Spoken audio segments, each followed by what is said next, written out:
ମାନଙ୍କ ଅବଗତି ନିମନ୍ତେ ଜଣାଇ ଦିଆଗଲା ଯେ ବଙ୍ଗୋପସାଗରରେ ସୃଷ୍ଟି ହୋଇଥିବା ବାତ୍ୟା ଯୋଗୁଁ ସମୁଦ୍ର ଅଶାନ୍ତ ରହିବ, ଉଚ୍ଚ ଜୁଆର ମଧ୍ୟ ହେବ। ତା ସହିତ 50 ରୁ 60 କିଲୋମିଟର ବେଗରେ ପବନ ମଧ୍ୟ ବହିବ।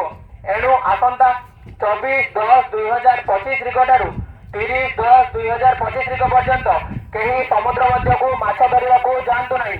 ଯେଉଁମାନେ ସମୁଦ୍ର ମଧ୍ୟକୁ ମାଛ ଧରିବାକୁ ଯାଇଛନ୍ତି ତୁରନ୍ତ କୂଳକୁ ଫେରି ଆସନ୍ତୁ।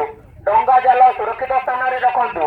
ଯଦି ଏହି ନିୟମ ଅବମାନନା କରନ୍ତି ଆଇନ ଅନୁଯାୟୀ ଦୃଢ଼ କାର୍ଯ୍ୟାନୁଷ୍ଠାନ ଗ୍ରହଣ କରାଯିବ। ଏହା ଆପଣଙ୍କ ଧନଜୀବନ ସୁରକ୍ଷା ନିମନ୍ତେ ଜଣାଇ ଦିଆଗଲା।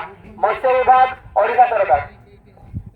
ମତ୍ସ୍ୟ ଉଦ୍ୟାନ କେନ୍ଦ୍ରର ଡଙ୍ଗା ମାଲିକ, ମତ୍ସ୍ୟଜୀବୀ ଏବଂ ସୋସାଇଟିର କର୍ମକର୍ତ୍ତା ମାନଙ୍କର ଅବଗତି ନିମନ୍ତେ ଜଣାଇ ଦିଆଯାଉଛି କି ସମୁଦ୍ରରେ ସୃଷ୍ଟି ହୋଇଥିବା ଲଘୁଚାପ ଜନିତ ବର୍ଷା ଯୋଗୁଁ ସମୁଦ୍ର ଅଶାନ୍ତ ରହିବା ସହିତ ପ୍ରବଳରୁ ଅତି ପ୍ରବଳ ବର୍ଷା ହେବ। ତେଣୁ ମତ୍ସ୍ୟଜୀବୀ ଭାଇମାନଙ୍କୁ ଚଳିତ ମାସ 26 ରୁ 29 ତାରିଖ ପର୍ଯ୍ୟନ୍ତ ସମୁଦ୍ର ଭିତରକୁ ମାଛ ମାରିବା ପାଇଁ ଯିବା ପାଇଁ ବାରଣ କରାଗଲା।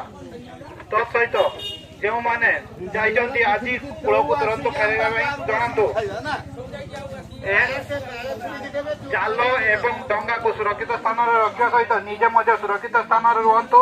ଏହି ବାର୍ତ୍ତା ଧନ ଏବଂ ଜୀବନ ପାଇଁ ଅତ୍ୟନ୍ତ ଜରୁରୀ ଅଟେ। ସହକାରୀ ମତ୍ସ୍ୟ ଅଧିକାରୀ, ସାମୁଦ୍ରିକ ସମ୍ପ୍ରସାରଣ, ଚନ୍ଦନେଶ୍ୱର। ଧନ୍ୟବାଦ।